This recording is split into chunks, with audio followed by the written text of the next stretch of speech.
Greetings, gentle viewers! And howdy howdy! Even though it's kind of lame and sort of disappointing and weird to introduce ourselves so early, I'm the Opinionator! And I'm We Squared! Something seems to be missing. Well, speaking of things that aren't missing, the results of the Chapter 3 bingo are in! And the winners are... Everyone who entered won. On top of that, twice as many people entered. So what that means is, we may not be able to take so much time with each one, but thank you to everybody for participating, because really this stuff is extremely fun for us too. And if you haven't entered the Chapter 4 one, come join the Discord. The link's in the description. Lastly, this has got to be harder to win. All right, congratulations over, and so's the whining. For now... The very first Chapter 3 bingo winner is Darkness Lynx, and what he's asked for is our thoughts and feelings on the survivors and what we think's gonna happen to them. Can we trust them? Can we not? We'll start with Hajime, by ignoring him because an upcoming bingo prize is for us to talk about Hajime specifically, so we'll just get Hajime all out there. Darn, there was our chance to do two at once and really slack off. Yes, Billy. That is the emotion of gratitude we wish to bring into engaging with our community, is the chance to slack off. You're gonna edit that out, right? Yes. All right, Billy. Yes? Everyone knows how much you hate Nagito, so... Me? Don't exclude yourself from that boat, buddy! Oh no, man, you hate Nagito way more than I do. I don't hate him. So you start. Go ahead. What is there to say about Nagito that we don't repeatedly hammer on about? Unfortunately, he's probably going to live till the end. I really don't like him. He comes across, like, on the most surface of levels as, like, a nice... I want to say cheerful, but he isn't. He's always depressing and self-deprecating. But he's like a nice guy. But the things that he says are just so wrong and twisted. And it's just like, I feel like I want to kill you to put you out of your misery. Jesus, not even my misery. And he always says it at the worst possible time. Like, oh, someone has died. It is time for me to diss them and make fun of them because they didn't ask me for help, to kill me. He is really self-centered. Yeah, that's all he cares about is his ideal of hope and what he thinks everyone should be doing.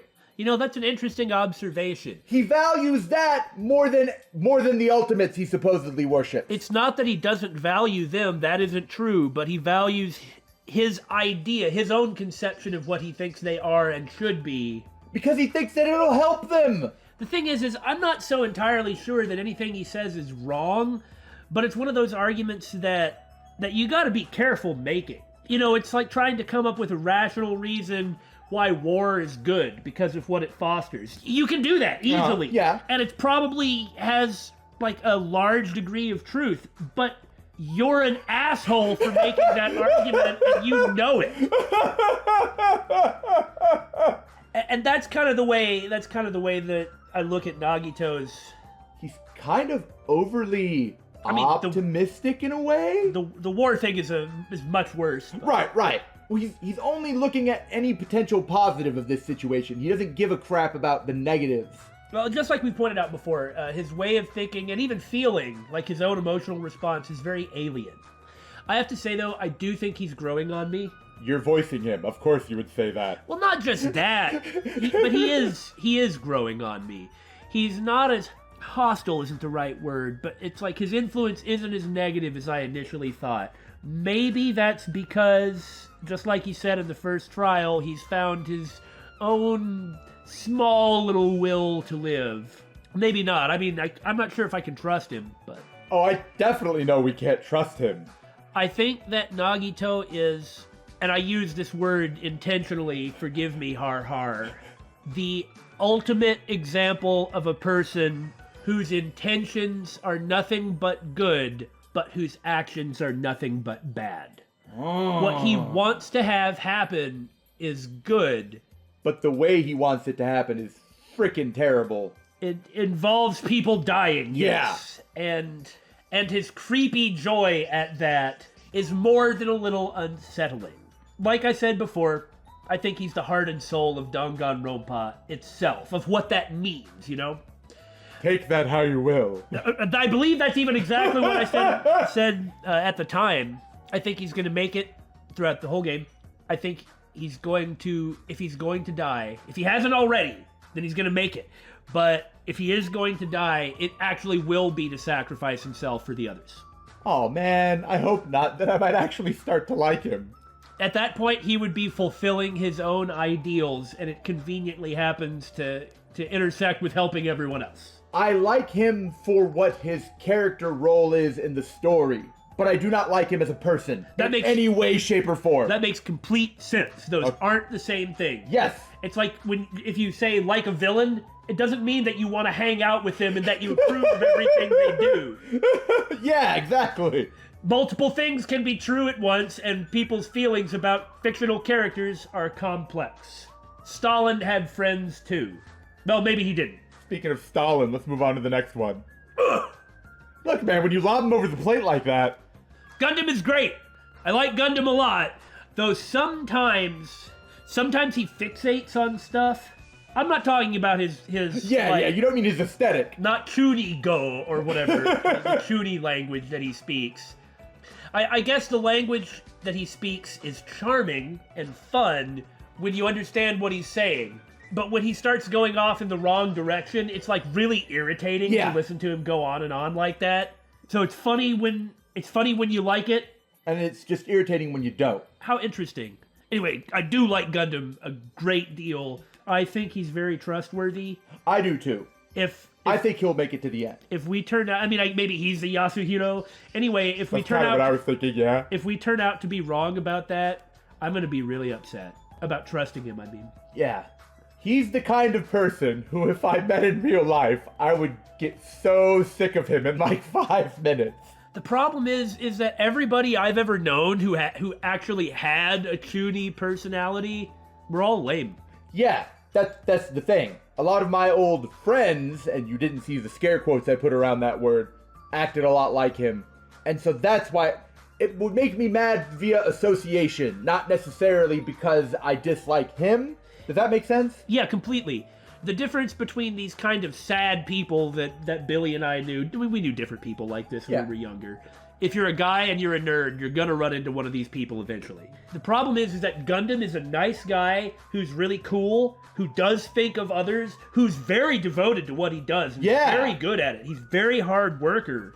And I have nothing but good things to say about him. It's just he has this personality. Yeah. But these kind of more sad individuals that we're talking about, they were just a Chuni personality and were kind of lame. Yeah, they didn't have what Gundam has. Oh no! In fact, I'd hate Gundam or only think he was a joke if it wasn't for his really stellar personality. Though he made me mad in Chapter 3, darn it. Yeah? Oh, the whole fixating on... It was like when you showed up at the hotel. It was so... out of character isn't the right word, but it actually made me suspect him briefly just because he was acting in a way he didn't normally act. Oh, dear Kazuichi. You are probably one of the most normal teenagers left. Yeah, he's a normal teenager. He obsesses about the things that he likes, and those things are making stuff and boobs. Unfortunately, I do have this theory where I think he's going to be the killer. I think because they're all locked up in here, he's going you think he's going to be the killer for this chapter? For this chapter. I think they're going to be locked up in here so much, and he's just going to be like, well, maybe if I just turn him off with that handy button he mentioned to all of us, like a big dum-dum, and just kind of tinker around with him while he's not paying attention, it'll be fine. And I think that's going to accidentally kill him. That's really plausible, I think. Otherwise, I like him, as you may have noticed. The fact that he's such a normal person, he acts kind of dumb, but isn't that what people are like, though? Yeah? It makes him stand out by not being a weirdo.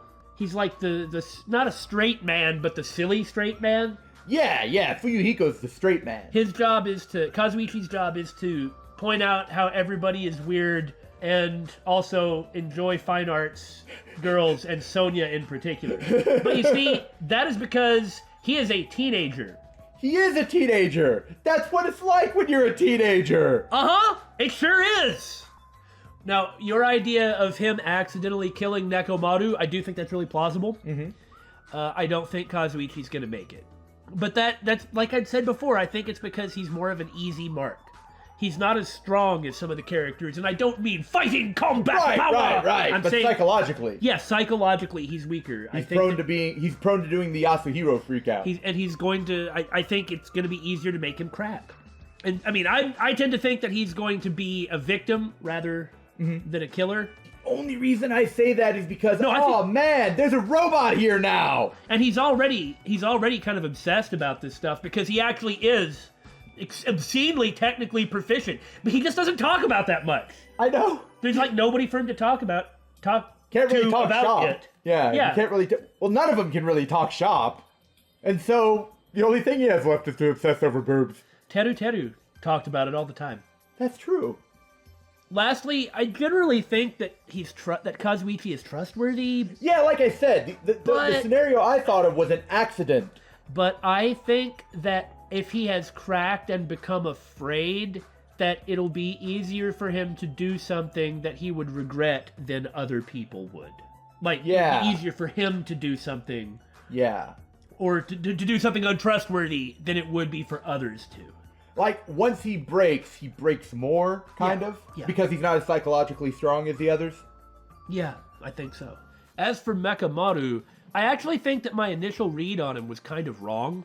Uh-huh. I was expecting him to be more social than he is. Instead, he turned out to be more fighty and... More focused on the physical ones? Yeah. More train-y and... It could be that he was just so into the team manager training aspect that he just isn't that developed otherwise. Like, that's the easiest way he knows how to relate to people. Yeah, it's like I was thinking that him being the manager as opposed to the trainer would mean that he would have more of like the psychological upkeep. Like he would be better at doing psychological upkeep than he turned out to be. He's certainly gung-ho and he's certainly optimistic, but to a silly degree. I don't mean that. I'm not saying quit making jokes. Be more serious. That's not what I'm talking about. We're playing the wrong game if you are. Yeah, no, I don't have a problem with any of that. But I mean, outside of being willing to sacrifice himself, I was expecting that he would be very good at dealing with people, and he's not. Doesn't mean he's bad at it. But. Something a commenter said in the last video is they think that the reason he's acting okay with being a robot is so everyone else feels okay about it and they don't panic. Like he's actually kind of stressed about it, but he's doing that for their benefit. That makes a lot of sense. Like I did just say, he definitely is willing to sacrifice himself. He did it without a second thought twice. Yeah. And nobody's doubting that he cares. No, not at all. I mean, he even made it a point of talking about the people who were lost while he was gone and was remorseful that he couldn't do anything. And that because individuals were lost. And so, that definitely speaks well of him. That's a really good point. I like that. Now he could... Because that explains why it's so wacky and weird and off-putting, is that he is trying too hard. And if there's one thing Nekomaru has, it's effort. Yeah, of course. Now, having said that, it's very possible that he's the traitor. And that this is just a body being controlled remotely, like Monokuma. Yeah, I mean, we mentioned that last time. I do think that the only reason that I'm considering him being the traitor is because of Sakura. The Sakura parallel, yeah. It doesn't mean that that's true, but that's a good enough reason to think about it anyway. But even if he is the traitor, that doesn't necessarily mean he's untrustworthy. Sakura was the traitor. Yeah. She was trustworthy, not to a fault, the opposite of that. I don't think that, even if he is the traitor, I don't think Nekomaru would ever kill anybody. Right. But I'm pretty sure that he ain't making it out of this chapter. It seems all the flags are being raised. He's gonna die 3 times, poor guy. Well, first he got shot with a bazooka, and then he came back as a robot, which is quote-unquote dying, and then he's gonna get switched off and die. Yeah. It is true that I didn't end up liking him as much as I was expecting to, but that doesn't mean that I don't like him. If you know what I mean by that. Well, it's not just a like or dislike. There's varying levels of it. Yeah. And now everyone's favorite midget Yakuza. The ultimate baby face. No, Fuyuhiko is great. I've liked Fuyuhiko the entire game. I still like Fuyuhiko. Depending on when you ask me, he's my favorite character. He might be my second or third, depending on when you ask me, but boy, I like Fuyuhiko. He has grown so much over the course of the game. Yeah, and I really like characters that grow. Even if I don't actually like the traits they have, watching them grow significantly always makes me get really attached to characters. If only he'd grow in height, am I right, guys? Well, probably the person who really cares about that is Fuyuhiko. Anyway, we've talked about it a great deal, and I do think Fuyuhiko is really emotionally complex, and he's a thoroughly decent guy. Yeah. Respect, honor, that kind of thing. I mean, I do wonder... we haven't had a chance to do his free time events. I wonder how much of it is an obligation that he feels as opposed to the way he actually believes. You know, like, is he actually like the honorable type who likes the upsides, like what you get in a Yakuza movie, that sort of thing, like the upsides of being a Yakuza? Or does he just act like that because that's how he was raised and he has an obligation to his family and feels the obligation, not the qualities? You know what I mean? Considering how against his family he is. Yeah, that's what I'm saying. Yeah. But even if he is just doing it out of obligation, is that not still a positive, like, trait of his? Oh yeah, it's not something I'd be critical of. It's just, if he's doing it out of an obligation and he doesn't, like... actually care? He doesn't positively choose to do that. Although when you're this age, you don't understand any of this stuff. Being a teenager is hard, guys. Yeah, it's really hard. You haven't worked out what the difference is. You know, you might be thinking, well, this is what I should do, and never think about it any other way. Or it's also possible that he's like, this is what I should do, therefore I believe it. Right. Which is also, like, that makes perfect sense. Like, you can feel the duty and regret it, or feel the duty and embrace it. Yeah. And feel the duty and do neither of those things. It's like, I mean, I realize I just said nothing, but... That's what we're the best at. Saying nothing with a lot of words. Anyway, the point is, Fuyuhiko is great. I think he's totally trustworthy. Absolutely. There's no way he's going to kill anybody. Especially after what already happened. Yeah, he might be killed, but I would be if that really happens, surprised. I'm going to get so mad. I feel like he's been through enough that he probably won't, but... Me too, but this game has gotten us before. Ah, yes, this character fits this niche, so this is what will happen. And the game's been like, I still don't think that he would have killed Mahiru. I don't either. He might have, though. We'll never really know, and I still think that Fuyuhiko himself will never really know. And that's like the point? Yeah. That's part of the problem? And having been in that situation... That doubt? Yeah, having been in that situation, that has defined... like the way that he's approached it since then, which has been like really responsible. I mean, he went out of his way to try and cheer up Akane, even if she didn't need it, even if his read of her was wrong there. In a lot of ways, he's becoming one of the leaders of the group, you know? He's kind of the Byakuya of the group. He kind of is. He is the last character that, if he dies, is going to cause immense amounts of rage, but I don't think that he's gonna. Last thing on Fuyuhiko, I think that the place that he's at right now, like emotionally and psychologically, is the place that he needed to be in order to move forward as a human being. Yeah, when he takes over the Kuzuryu clan, he's gonna be a great leader. And it is extremely sad that he had to go through what he has had to go through to get there.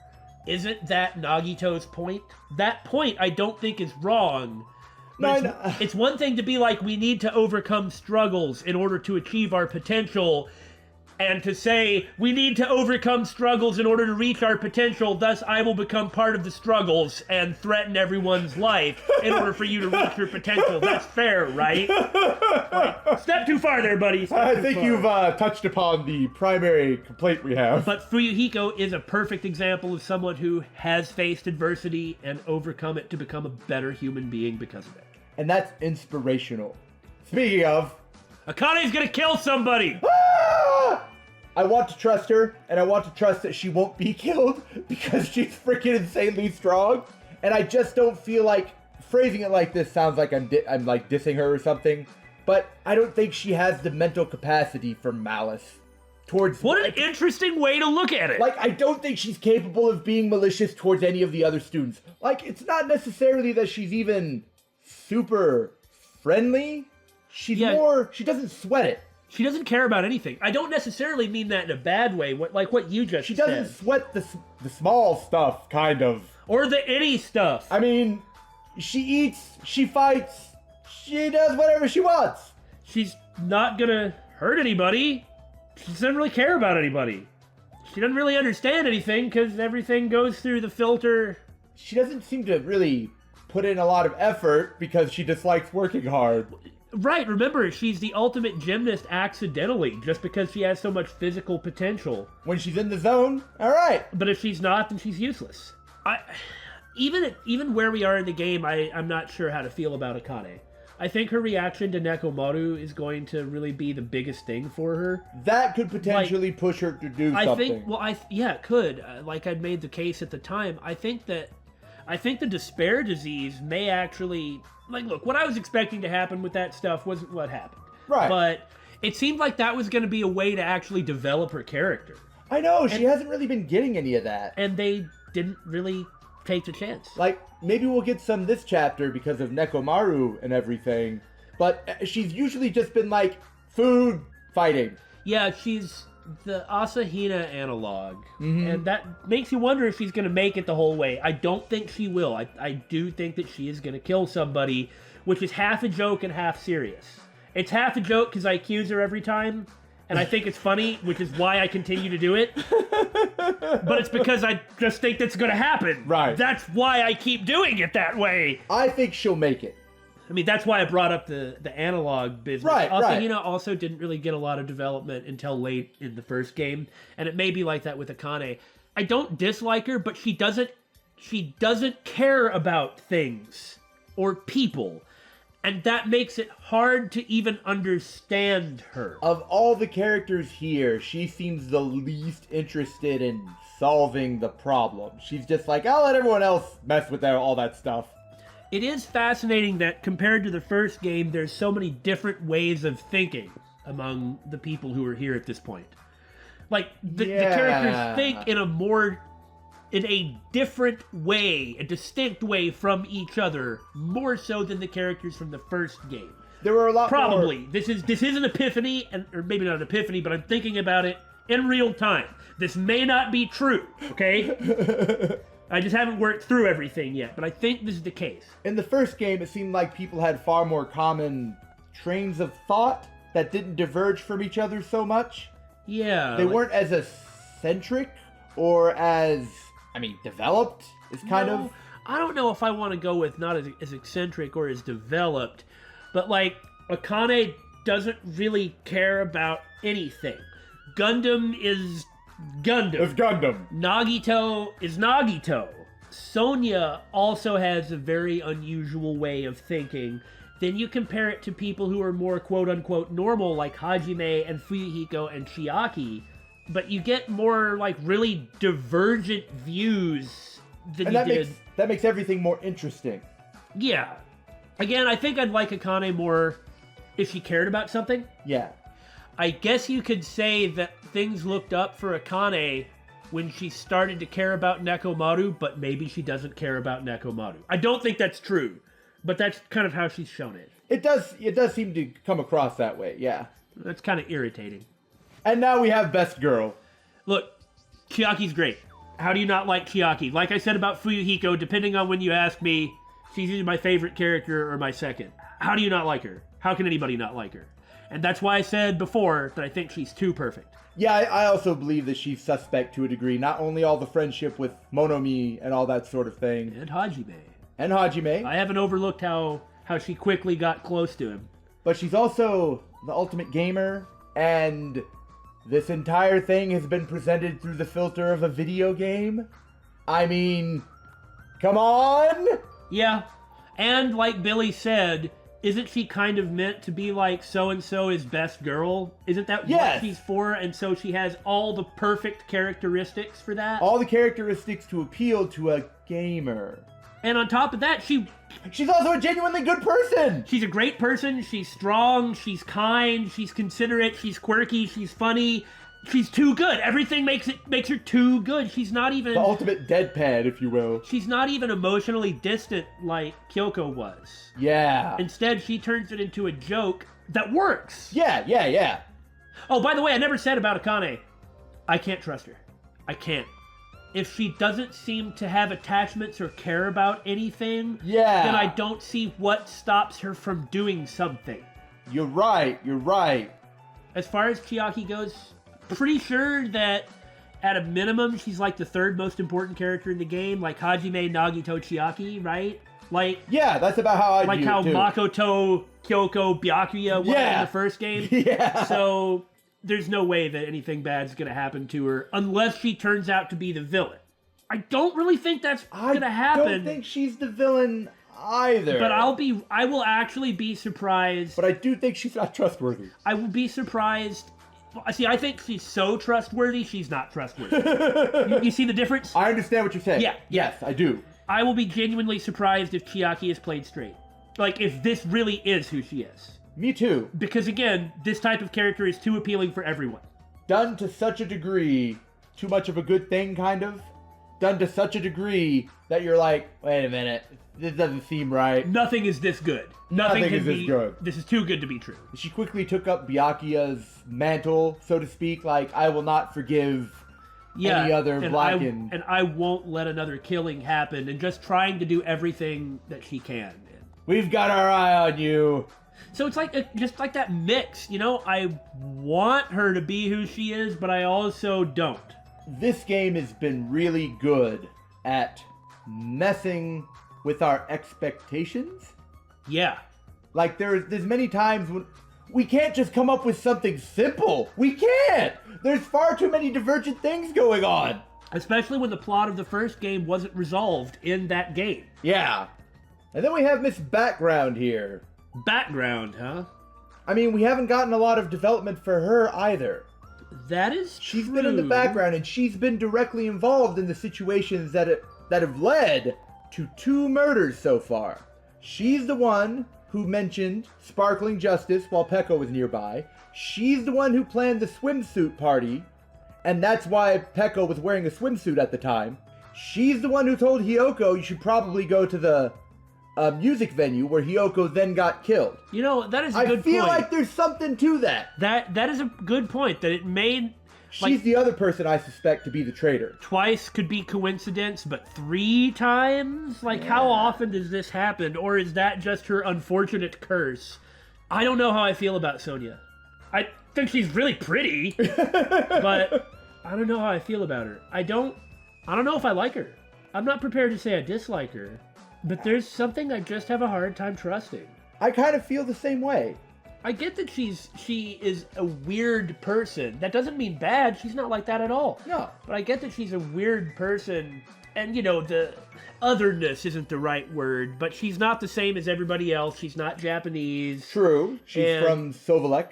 And like, Novoselic. And it's, like, the culture shock thing is really played up, especially because she is also weird. So it makes her very different from everyone else, and that is very interesting. There's something I just can't quite put my finger on. Maybe it is the otherness. It's just an elusiveness. I'm not expecting her to make it through the game. I never have, from like the moment I laid eyes on her. I also don't think she's going to make it through the game, but that's partially because I suspect she's the traitor. But, you know. There may be something to that. There may be. I would find it hard-pressed for her to see her as the victim. Mostly because I can't think of any reason anyone else would have to specifically kill her, but I could see her as a killer. That's interesting. What do you mean? She has spent so much effort building good bonds with everyone.